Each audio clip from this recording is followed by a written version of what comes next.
¿Qué tal? ¿Cómo les va? Muy buenas noches y gracias, como siempre, por acompañarnos en el Heraldo Televisión. Hoy vamos a hablar de la sequía extrema que se está presentando y está sufriendo nuestro país en algunas regiones concretamente.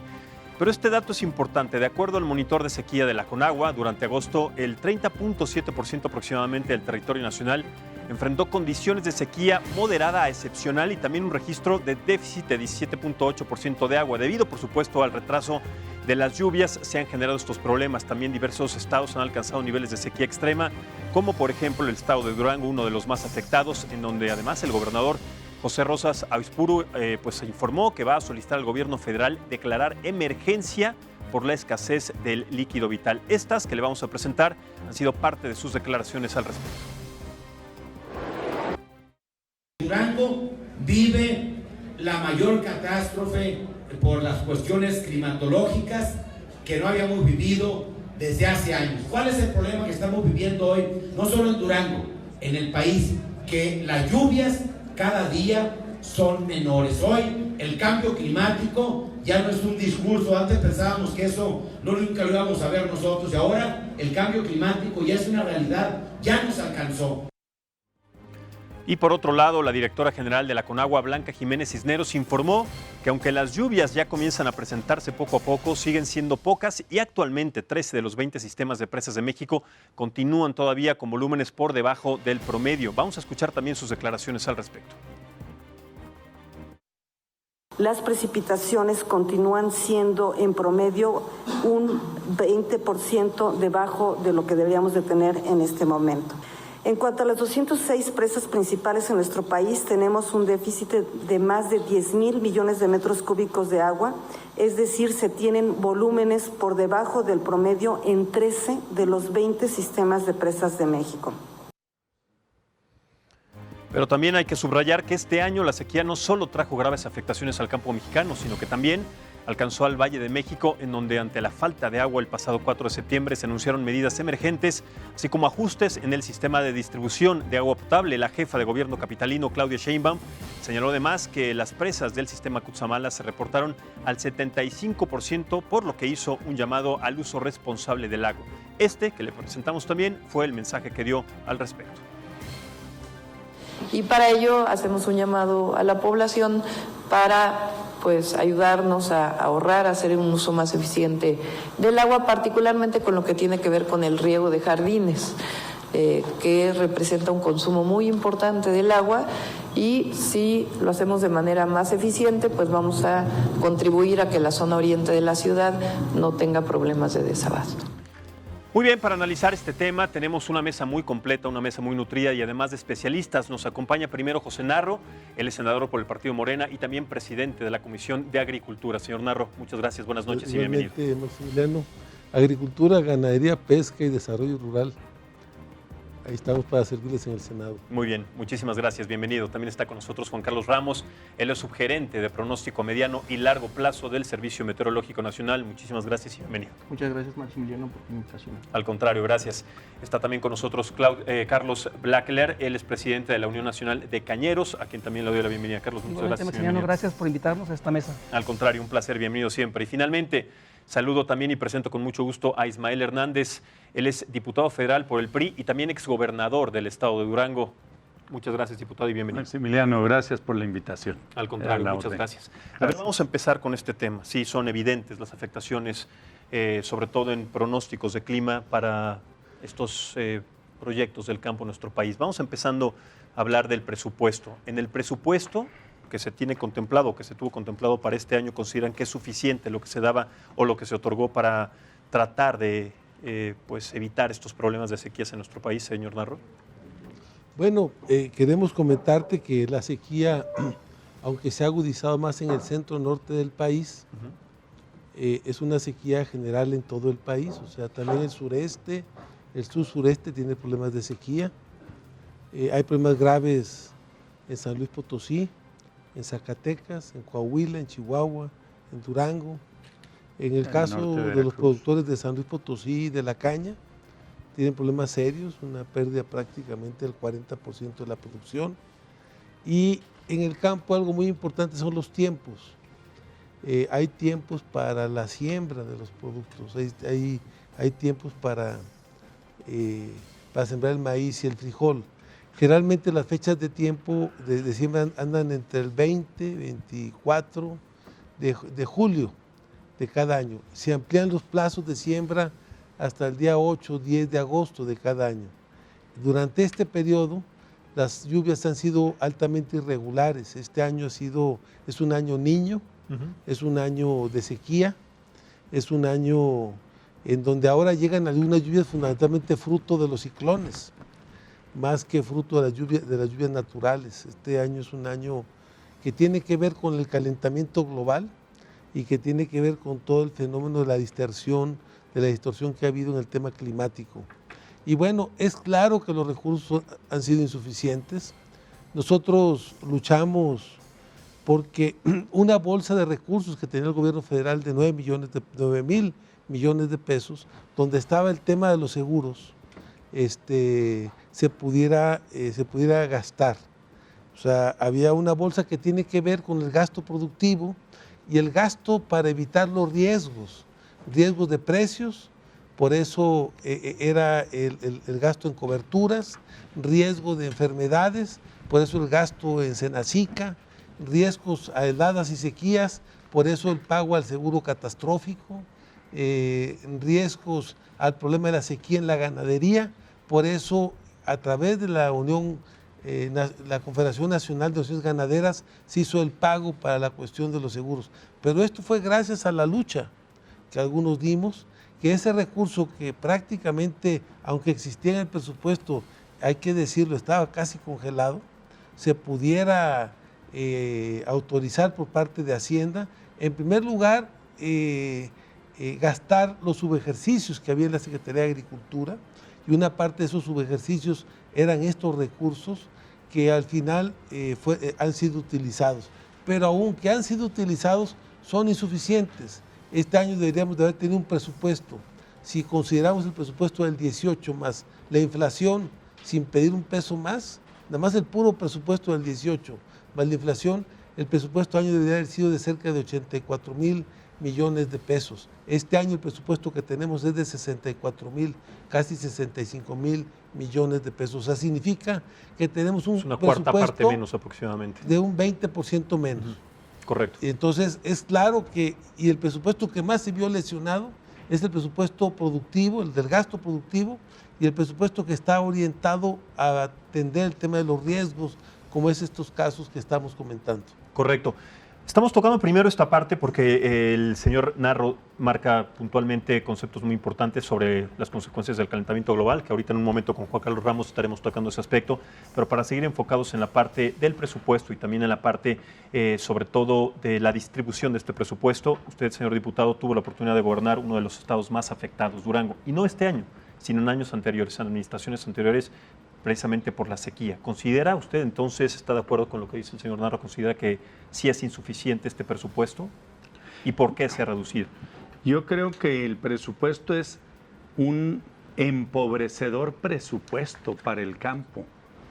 Creo que la propuesta de proyecto que ha planteado el gobierno federal al presupuesto para atender las necesidades del campo, sin duda que es enormemente insuficiente.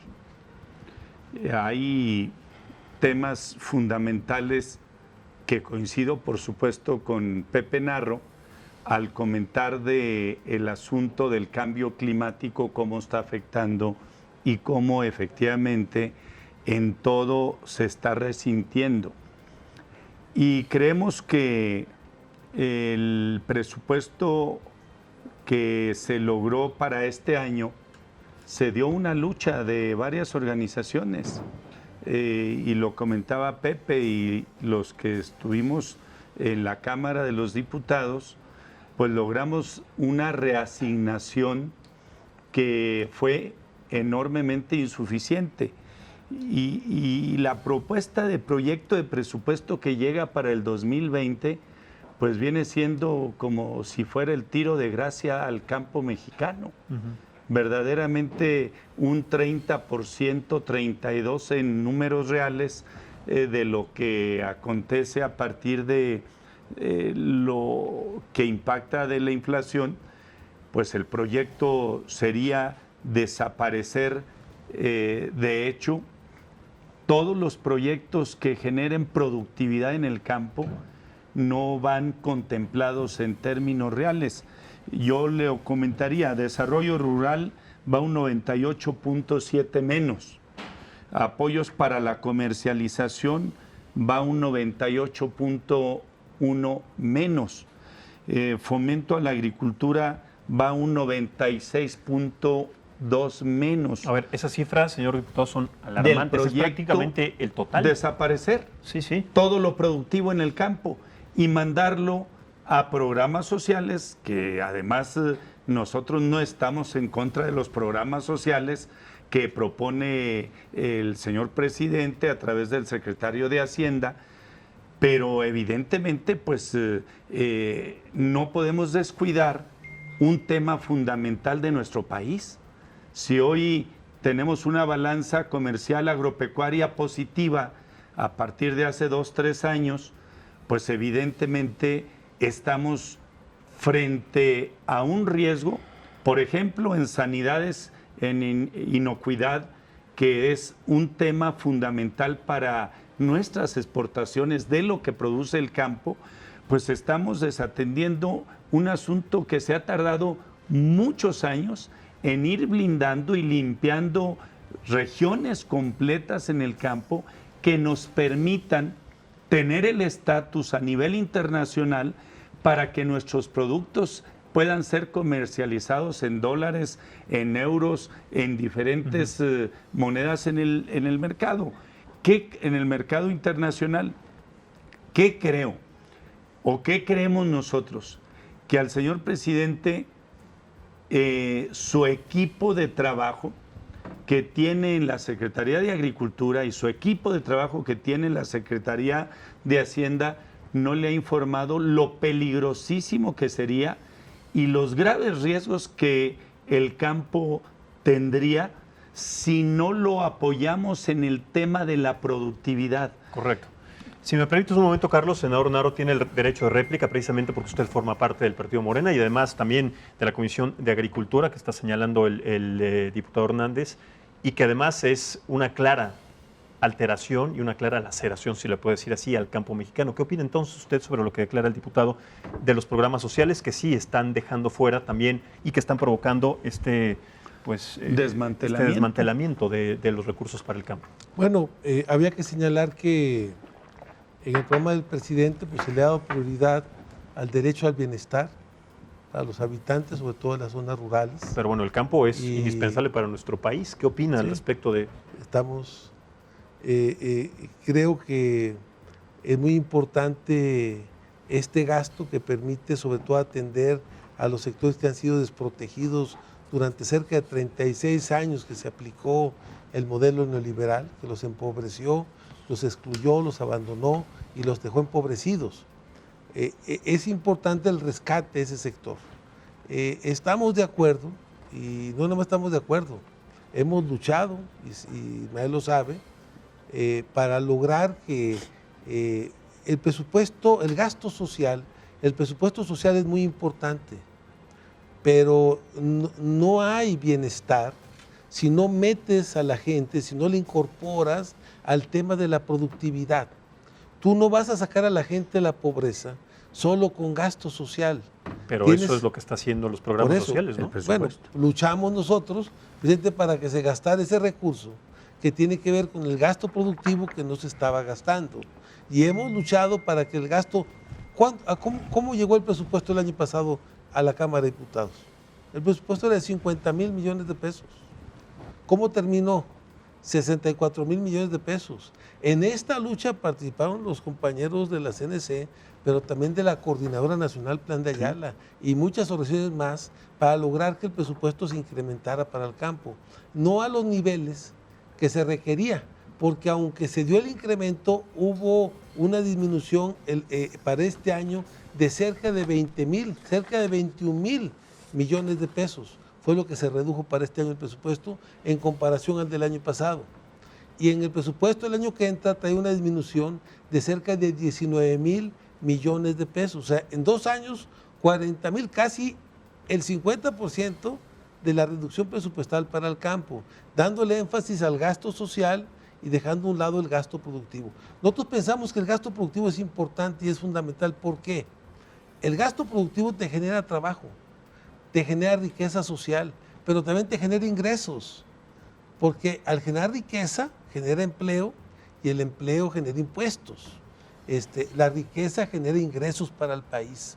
Entonces nosotros planteamos, es un gasto que tú haces, pero que se te va a regresar una parte de ese dinero que estás invirtiendo, porque lo estás invirtiendo en el tema de la productividad y del desarrollo. Y es muy importante, el otro problema que tenemos es que tú no puedes tratar al centro norte del país con las políticas del centro sur o del sur sureste, porque en el centro norte del país las superficies de las parcelas ejidales, una parte muy importante de ellas son superficies de más de 20 hectáreas. Y entonces esto ocasionó que muchos productores rurales del campo estén fuera de todos los programas, porque el programa básico es el programa de bienestar productivo, lo que antes era Procampo.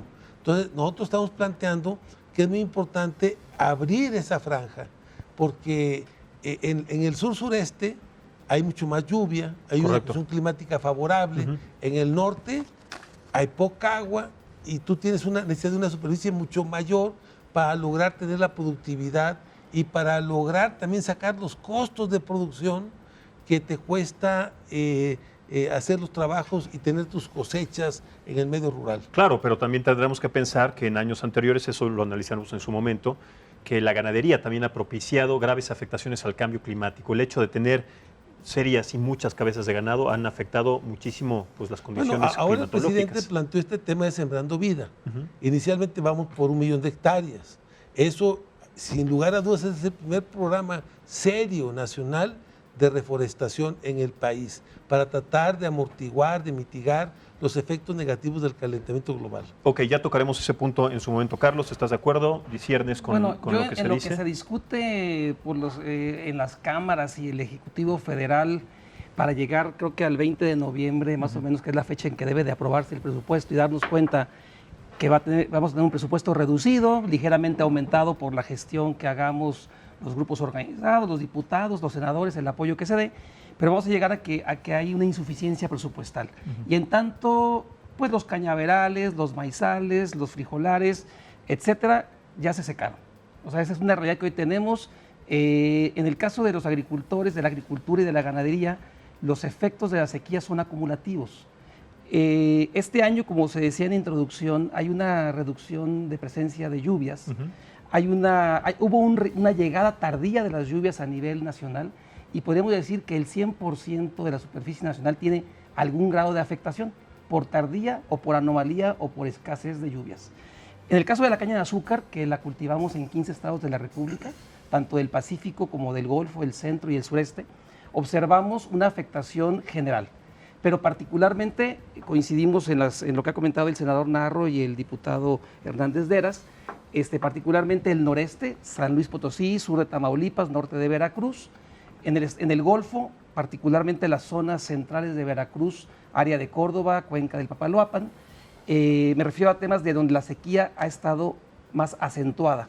Y en el sur-sureste, de alguna manera en la península de Yucatán, Tabasco, y en la península de Yucatán, Campeche y Quintana Roo, con afectaciones muy graves. En el caso de la caña de azúcar, tenemos más de 800,000 hectáreas cultivadas, y en estos estados del Golfo sureste estamos hablando del 60% del campo cañero mexicano, efectivamente con afectaciones entre moderadas, graves y críticas. Y por críticas me refiero a aquel caso donde ya no es posible rescatar producción, las moderadas y graves, con una afectación cuantitativa importante, y esto nos habla de que solamente en caña de azúcar podríamos estar hablando de un 15% de pérdida productiva de una rama de producción cuyo valor bruto alcanza los 80,000 millones de pesos. Y no se nos olvide, donde se cultiva caña hay ganadería, donde se cultiva caña hay maíz, hay hortofrutícolas, hay una serie de actividades asociadas que también están impactadas por el cambio climático y en este caso por esta falta o esta escasez de lluvias. Entonces, de alguna manera, hoy tenemos un presupuesto 2019 insuficiente de alguna forma, paliativo, donde en el caso particular de caña de azúcar, bueno, tenemos los seguros agrícolas a través de las empresas privadas o la empresa del Estado, esquemas de atención al cultivo, pero hace falta en este momento trabajar en el presupuesto de 2020, porque el 2019 ya está ejerciendo, trabajar en el presupuesto de 2020 con la realidad de lo que hoy tenemos, pero también con la visión de lo que el país requiere. Y estamos discutiendo temas importantes, el apoyo a programas sociales, temas importantes, el apoyo productivo, pero yo creo que el país debe de invertir en infraestructura que nos permita enfrentar esa realidad que hoy estamos viendo. Llámese inundaciones, hay que tener buenos drenajes, hay que tener buena captación, empresas en sistemas de riego. Primer punto, no. Segundo, tampoco. O sea, esos dos puntos que hay que tener no existen. No están contemplados. No. Entonces, de alguna manera, la infraestructura tiene que promoverse nuevamente, la incorporación del riego tecnificado en la agricultura. A ver, Carlos, tendríamos que entonces empezar de cero. Mira, como presidente de la Unión Nacional de Cañeros, que es una de las ramas más afectadas y que además este problema ha sido paulatino, este año ha sido gravísimo, se colapsó. ¿De qué manera no se pudo haber contemplado esto hace 5 o 10 años, más o menos, sabiendo que las condiciones del cambio climático eran adversas y cada vez más presentes? Cada año se iban incrementando estos problemas. ¿Cómo de alguna manera ser, si se le puede decir así, no me quiero equivocar en el término, inocentes para pensar que esto no iba a crecer? En caña de azúcar, los productores le estamos apostando a la incorporación del riego tecnificado en la agricultura cañera. Prácticamente hace 15, 20 años sería un 10, un 15% de la producción nacional bajo riego en caña de azúcar. ¿Qué presupuesto, qué infraestructura se necesita para contemplar ese proyecto? Bueno, mira, en términos de millones sería, no tengo la cantidad honestamente. Aproximado, pero yo creo que teníamos que tener si hablamos solamente de caña, tendríamos que estar hablando de partidas presupuestales de alrededor de los 300 millones de pesos por año que vinieran a través de la CONAGUA, a través de SADER, a coadyuvar en el apoyo a los proyectos de infraestructura para el riego agrícola, que han quedado prácticamente suspendidos. Totalmente. Por otra parte, los embalses de agua que sean ecológicamente adecuados, no como lo que estamos viendo en zonas de frutícolas, donde están haciendo embalses y están haciendo una serie de acciones para conservar agua, pero que están afectando el ecosistema y están afectando el agua de las poblaciones. Acá estamos hablando de un esquema donde se aproveche las zonas cañeras. Son zonas donde se caracterizan por una cierta precipitación pluvial que escurre hacia el mar. Hay que buscar cómo se aprovecha.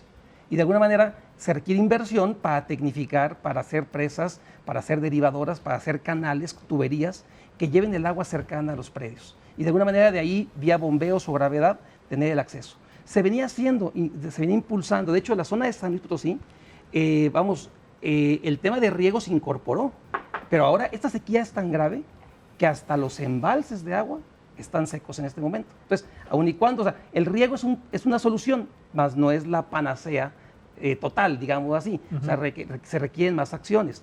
Yo creo que se tiene que trabajar mucho en el tema del suelo. O sea, yo creo que la ecología nos llama a revitalizar el suelo. Yo creo que ahí hay programas interesantes que se han impulsado del uso de los biofertilizantes, de reducir la intensidad de uso de agroquímicos, etcétera, y irnos a una agricultura comercial, pero más racional, más sustentable y más amigable con el ambiente, ¿no? Correcto. Para que cuidemos la salud del suelo, que además un suelo sano es un suelo que guarda un poco más de humedad, es un suelo que permite a las plantas buscar humedad más abajo, más profunda, y de alguna manera una mejor salud de las plantas. Totalmente, pero sabemos que los mantos acuíferos en este país están colapsados y que precisamente el ciclo del agua, además de que contempla la salud del subsuelo y de los árboles, pues prácticamente en este país está rebasado por diferentes situaciones que al momento, ya lo platicaremos, serán muy difíciles de revitalizar. Es prácticamente una situación irreversible, sin ser exagerado, porque cuando se tocó este término... nunca será tarde para empezar la primera acción que meta reversa a esos daños. Estamos a nada de que esa vuelta en U, no se pueda dar, a nada, y todos lo sabemos cuando sabemos y cuando hablamos de las consecuencias del cambio climático. Juan Carlos, en tu experiencia sobre este tema, ¿cuántas consideras que se necesitan, cuántos centímetros cúbicos se necesitarían caer en estos estados para que se revitalice en dado caso de que esto pudiera suceder en estas regiones del país? Mira, te platico, Maximiliano, de las acciones que estamos elaborando en el Servicio Meteorológico Nacional de la CONAGUA. Nosotros, como parte del gobierno, estamos realizando un monitoreo de la sequía a nivel nacional en todo el país. Entonces, este monitoreo de sequía, lo que hacemos es utilizarlo como herramientas de forma transversal para los diferentes usuarios y para nuestras diferentes dependencias. Te platico prácticamente en el asunto de la precipitación.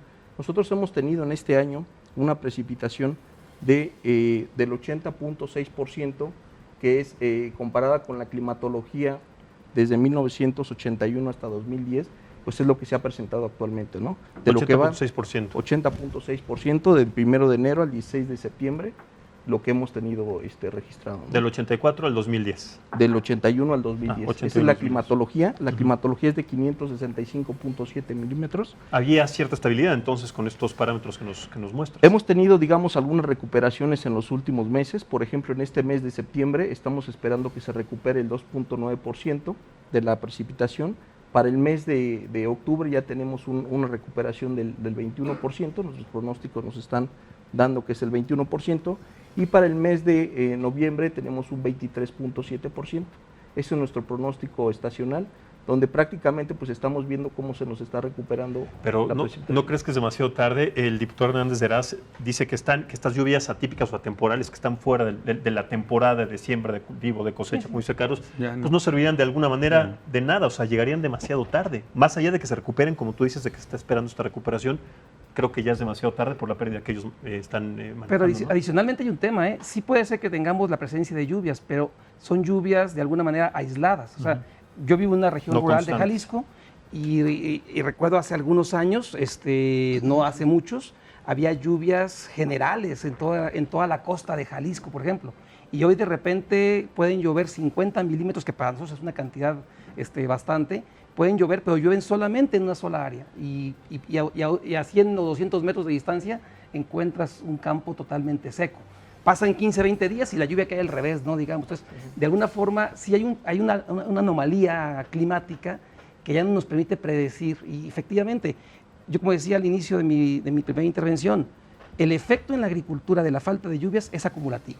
Lo que no te llovió, ya difícilmente lo recuperas. El maíz ya no cuajó, el frijol ya se fue vano. La pérdida, ¿qué es lo que es importante, Maximiliano? Hablamos de cerca de un 40% de la superficie agrícola, pues prácticamente que la ya mitad no se pudo sembrar. En Durango, pues ellos sembraban cerca de 250 mil hectáreas de frijol. Estos están sembrando menos de 100 mil hectáreas. Entonces estamos hablando de que tenemos una reducción muy importante. O sea, ha estado lloviendo a últimas fechas, pero yo te decía a ti que las fechas de siembra son fundamentalmente entre el 20 y el 24 de julio. Después de esas fechas llovió por el tema fundamentalmente de los ciclones, de algunos ciclones que llegaron cerca de las costas, sobre todo en el Pacífico. Pero bueno, no fue suficiente porque se presentaron. Pero son lluvias tardías, ¿sí?, que ya no resuelven el problema, porque ahora vas a tener un problema de que buena parte de lo que tú sembraste, porque es una lluvia típica, llueve, siembras, no vuelve a llover, pues la planta no crece, claro, se te echó a perder. Y más tardías todavía. Entonces, las que... tú tienes una pérdida. Ahora, la lluvia siempre sirve, porque esa lluvia que está llegando de todos te sirve para reponer los agostaderos, para la cuestión de la vegetación, para el tema del repoblamiento en las zonas del campo, del medio rural del país, para volver a llenar los bordos, las presas. Siempre te sirve la lluvia. Pero bueno, en algunos casos, como dice aquí Carlos, pues en Jalisco. ¿Qué pasó en Jalisco? Pues llegó una tormenta, un ciclón casi a Guadalajara, que inundó Guadalajara, pero nada más en una zona. Así es. Y no se extendió a zonas muy importantes. ¿Qué pasó con el lago de Chapala? Pues se sigue secando. En el caso de Zacatecas, en Fresnillo, cayó también lo que le llaman una culebra, que así le llaman en el medio rural. Hubo una tormenta muy fuerte, se inundó Fresnillo, pero en el resto del estado casi no ha llovido. Pero Max, sí, yo creo que hay un tema, perdón, Maximiliano. Sí. No, está bien. Creo yo que hay un tema que también tenemos que abordar. Ok, como agricultores vamos a tener una merma. Por desgracia, algunas familias, en el caso hablo del sector cañero y sin duda del frijol y del maíz, hay familias que se quedan sin ingresos, tienen pérdida total. En el caso del cañero la pérdida es doble, porque pierdes la cosecha de este año y pierdes la cepa, porque es un cultivo perenne que te iba a producir el siguiente año. Pero simplemente hablo de caña de azúcar. Si se nos merma la producción nacional 5 millones de toneladas de caña, que es alrededor del 9% de la producción nacional anual, estarías hablando de 1.250.000 jornales que se van a dejar de generar en la cosecha. Exacto. O sea, hay un tema social que se va a venir. Y Hay un tema económico. económico, hay un tema de derrama, Sí. hay un tema hasta de seguridad de las personas o de consecuencias no deseadas por falta de empleo y por falta de ingresos. Correcto. Es importante también, antes de que le dé la palabra al señor diputado Hernández de Heras, conocer también la opinión y el punto de vista que ustedes seguramente conocerán del presidente de México, Andrés Manuel López Obrador, y también para regresar contigo. Vamos, si les parece, a hacer una pausa. Se pasó muy rápido la primera media hora y regresamos con estos temas. Le doy la palabra a usted y seguimos debatiendo acerca de las sequías que se presentan este año en un momento atípico por el fenómeno del Niño, que tiene también pues prácticamente en estado de sitio a la agricultura en nuestro país. Hacemos esta pausa y continuamos en este programa de análisis y debate político. Volvemos. Gracias por continuar con nosotros en la señal del Heraldo Televisión. Estamos platicando en este programa de análisis político acerca de las sequías extremas que se están viviendo especialmente en este año por diferentes causas, entre otras por el fenómeno del Niño, que también va a generar pues diferentes afectaciones, y ya lo platicaremos en su momento con Juan Carlos Ramos. Pero antes de seguir con este análisis, señores, si les parece, vamos a escuchar las palabras del presidente de México, Andrés Manuel López Obrador, acerca también de los apoyos y del presupuesto y cómo está establecido este presupuesto para la ayuda al campo. Vamos a escucharlo. Y hubo otras manifestaciones que en efecto tienen que ver con la inconformidad que existe por la forma en que ahora se está destinando el apoyo a los campesinos. Y no vamos a cambiar ya la estrategia. Se va a apoyar, como dije, más, pero todo ese apoyo está llegando de manera directa al productor, ya no a través de las organizaciones. No se va a entregar apoyo a través de intermediarios.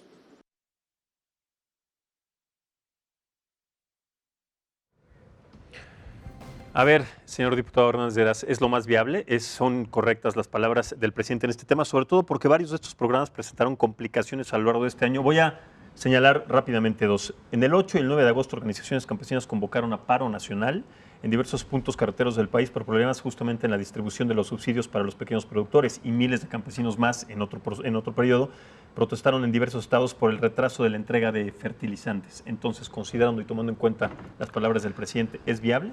Yo creo que el presidente tiene razón. Verdaderamente, el recurso que entrega el gobierno federal, el único que lo debe de entregar es su estructura que tiene totalmente instalada en el largo y en lo ancho del país. Nosotros como organizaciones seríamos los primeros en evitar que nosotros anduviéramos repartiendo recursos de programas del gobierno federal. ¿Y por qué se han presentado entonces estas complicaciones? O del gobierno municipal.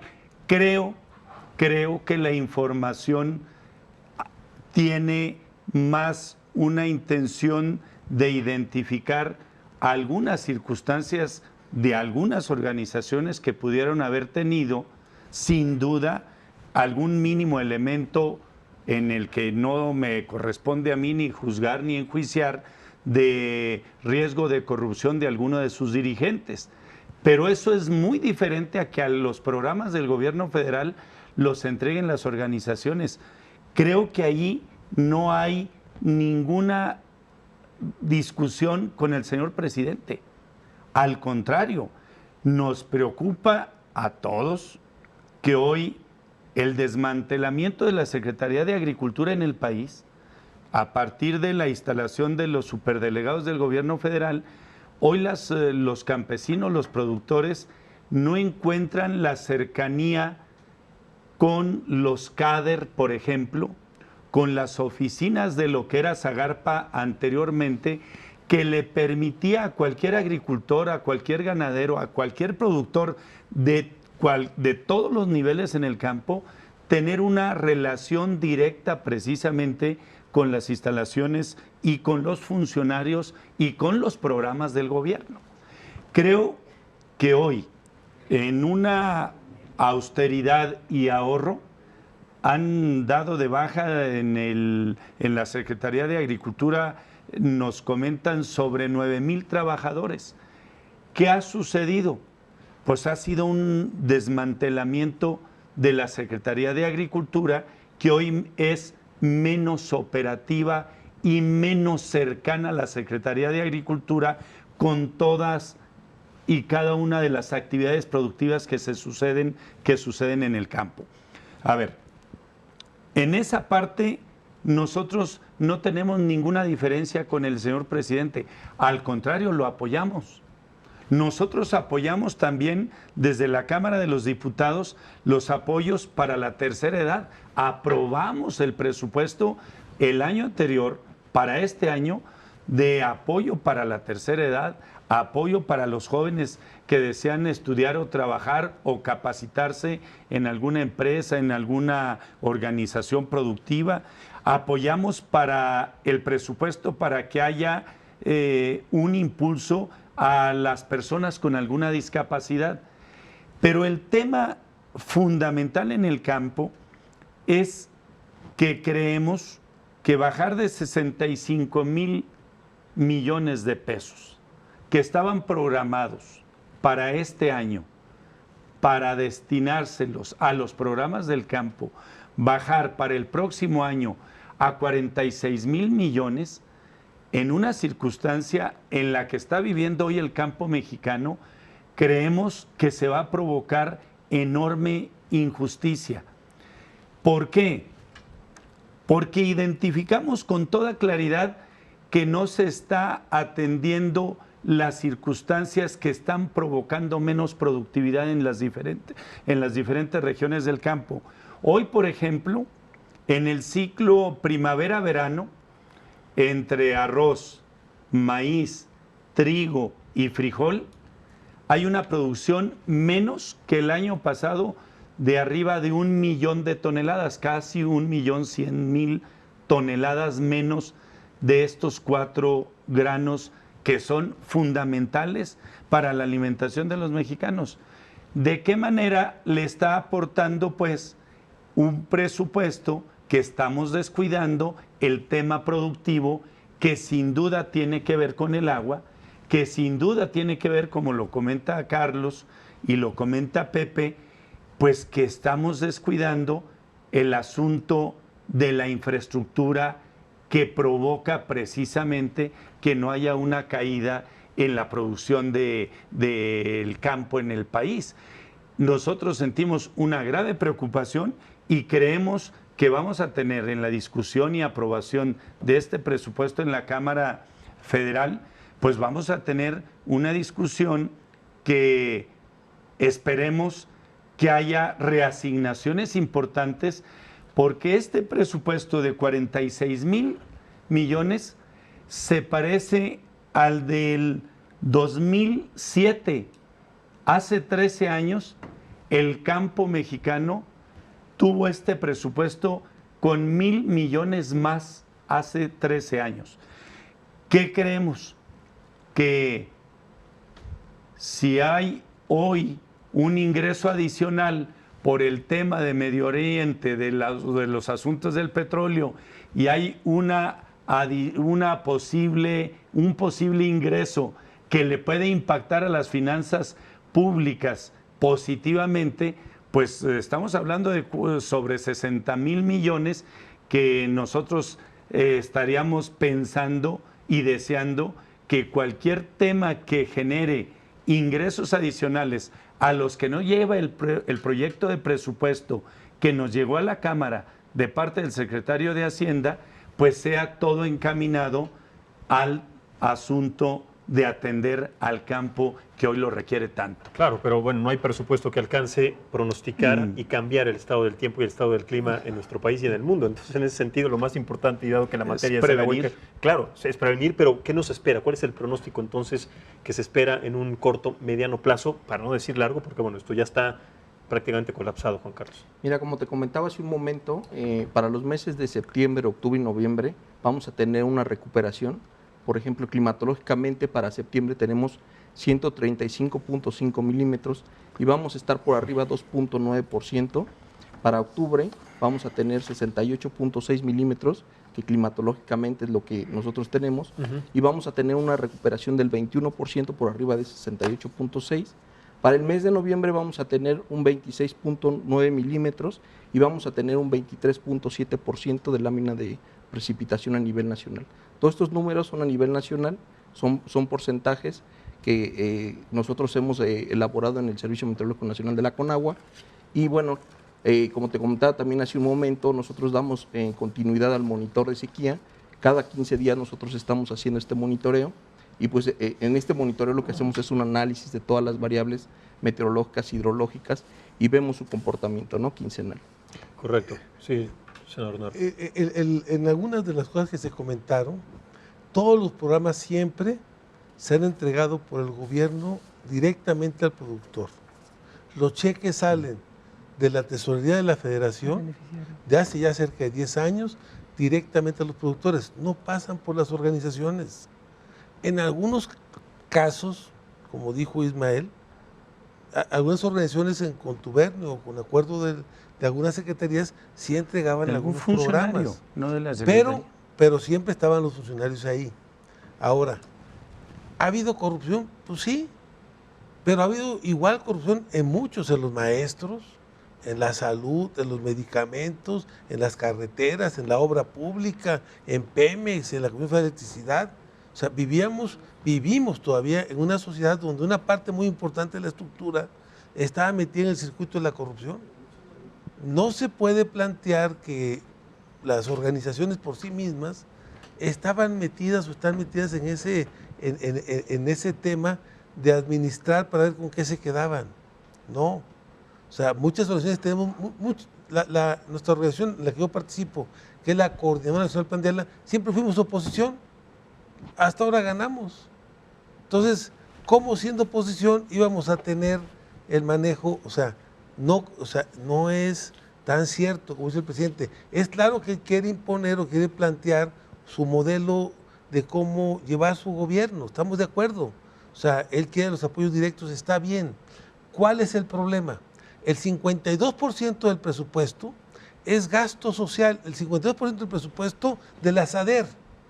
Cuando la SADER tiene que ver con el desarrollo, no con el asistencialismo, que es una política a la que estamos regresando. El tema fundamental es que únicamente el 48% del presupuesto de este año se fue al tema productivo, pero es un presupuesto que también se había retardado, se había detenido, se había paralizado, hasta que no lo planteamos nosotros. De los 2,000 trabajadores que querían despedir, únicamente porque algunos nos atravesamos y planteamos estar en contra del tema de los despidos y del desmantelamiento de las instituciones del sector agropecuario en el país. ¿Por qué? Porque al gobierno le sale peor. Correr a un funcionario, su pura liquidación te va a llevar a 3 años del presupuesto de esa plaza. O sea, vas a tener que tener congelada esa plaza 3 años, la mitad de tu gobierno, para pagarle la liquidación a ese trabajador. O sea, entonces tú dices, y después vas a meter un joven a esa plaza. ¿Y qué va a pasar? Mientras entra la curva de aprendizaje, ya se te acabó el sexenio. A ver, lo que yo también estoy oyendo en esta mesa desde que empezamos ahora, es un...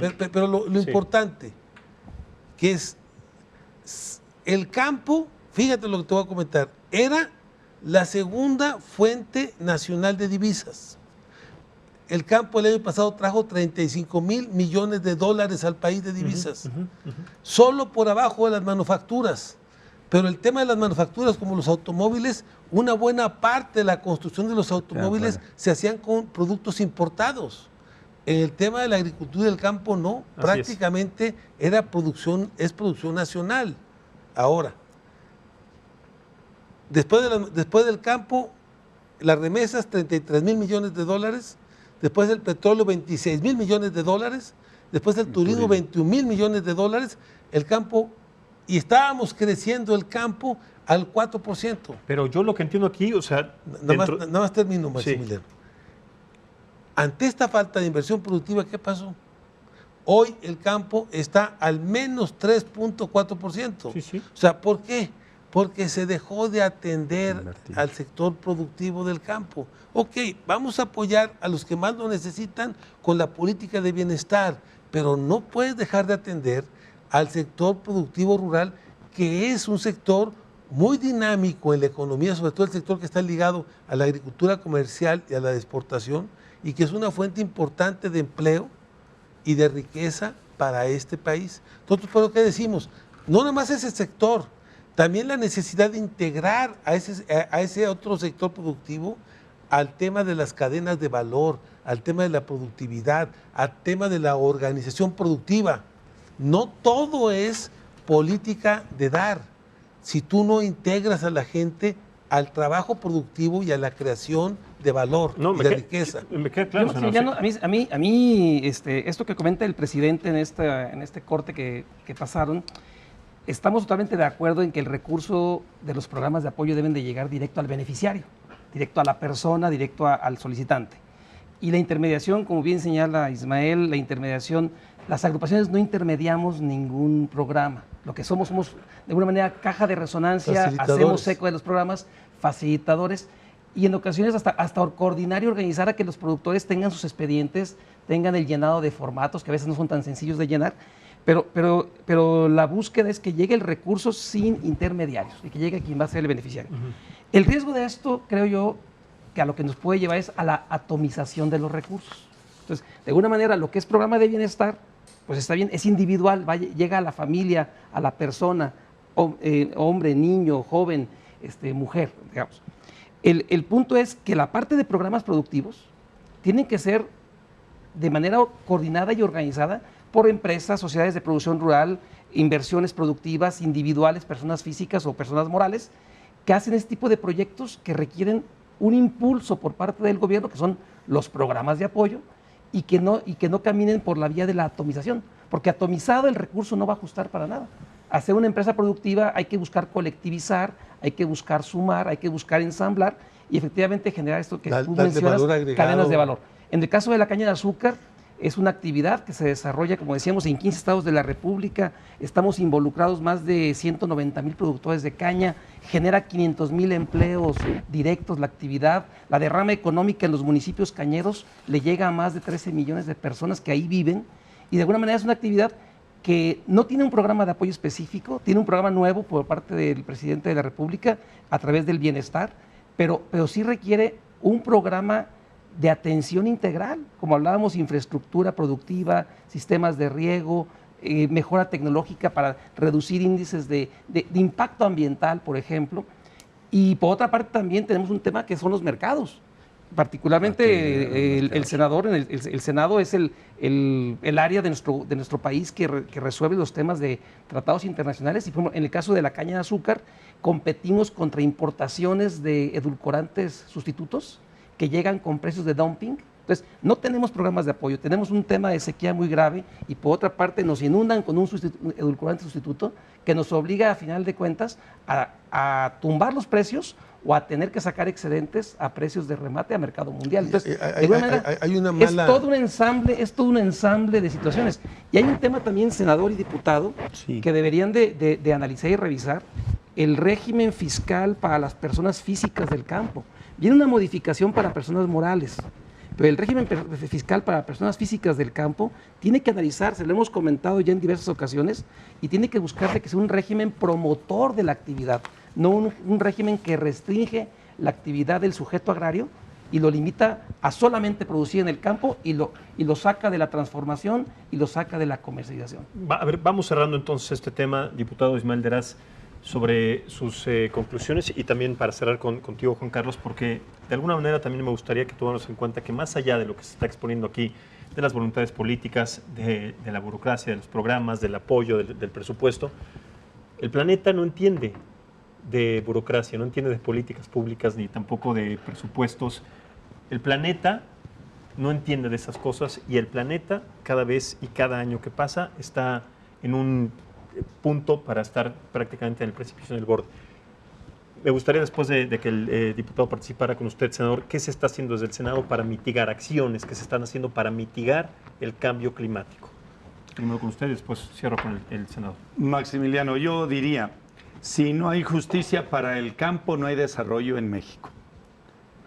Si no estamos identificando atender de manera integral a través de todas las dependencias del Estado mexicano, que quiere decir los 3 niveles de gobierno, donde haya una perfecta coordinación entre los gobiernos municipales, los gobiernos estatales, con el gobierno federal, porque aún así, con una alineación de las prioridades de los 3 presupuestos, aún así es insuficiente para atender el rezago que hay en el campo, que coincido en el abandono que ha vivido en muchos años la parte del sector social del campo en México.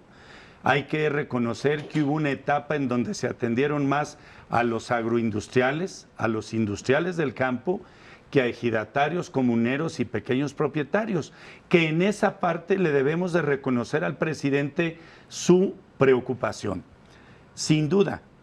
Pero es insuficiente lo que está pasando y lo que estamos haciendo como Estado mexicano todos para responder a una nueva etapa frente a nuestros competidores en el mundo, frente a nuestros socios en el mundo, frente a Estados Unidos y a Canadá. Los subsidios, el crédito barato, los apoyos e incentivos a la producción en cualquier país del mundo existen en el campo. Son necesarios para poder producir, pero nosotros sentimos que hay una desigualdad. Nada más lo quiero compartir.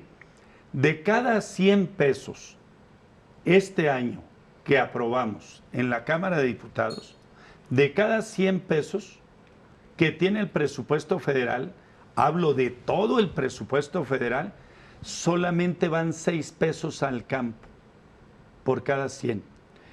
En el proyecto de presupuesto presentado para el 2020, de cada 100 pesos, solamente está destinado 5.4 pesos para el campo. Correcto. Es verdaderamente alarmante lo que nos está provocando una visión integral, productiva, atendiendo lo social, pero sin duda, generando empleo, valor agregado, impuestos, infraestructura, y que los campesinos sientan, como lo es, que aportan efectivamente al Producto Interno Bruto. El Producto Interno Bruto en los últimos años crecía al 2%. El campo mexicano estaba aportando el 4%. Si incorporamos lo agroindustrial del campo, estábamos aportando el campo al Producto Interno Bruto arriba del 12%. ¿Qué quiero decir? De cada 100 habitantes de este país, 80 viven en la ciudad y 20 viven en el campo. ¿Cómo está la desproporción del presupuesto en estas cantidades que no están respondiendo a nuestra realidad, que es donde viven los más pobres de los pobres en este país? Totalmente, y además no estamos hablando de la migración involuntaria de estas personas que cuando ya no puedan trabajar sus tierras van a tener que migrar a otras latitudes. Rápidamente, una conclusión, 30 segundos contigo, Juan Carlos. Se nos acabó el tiempo, queda un minuto. Me hubiera gustado que también... Quiero hacer un comentario final nada más. Nos quedan un minuto, 30 segundos. El campo, después de Lázaro Cárdenas, fue el pilar del desarrollo nacional y fue de lo que se llamó el desarrollo estabilizador y que permitió que el país creciera al más del 6% anual durante 35 años. 2. En el inicio del periodo neoliberal, lo que se buscó fue acabar con el ejido y acabar con la gente en el medio rural. O sea, fue el abandono, el abandono total. Desaparecieron todas las instituciones que atendían este sector. La CONASUPO, Banrural, la Agroacemex, yo creo que se requiere que se haga un programa integral desde el Senado y de la Cámara de Diputados para atender esto. Todo ese sector lo desaparecieron. Esa gente se fue a la pobreza. Después, hace 5 años, el campo volvió a recuperar su fortaleza productiva. Nosotros le apostamos a que el campo puede ser una de las grandes...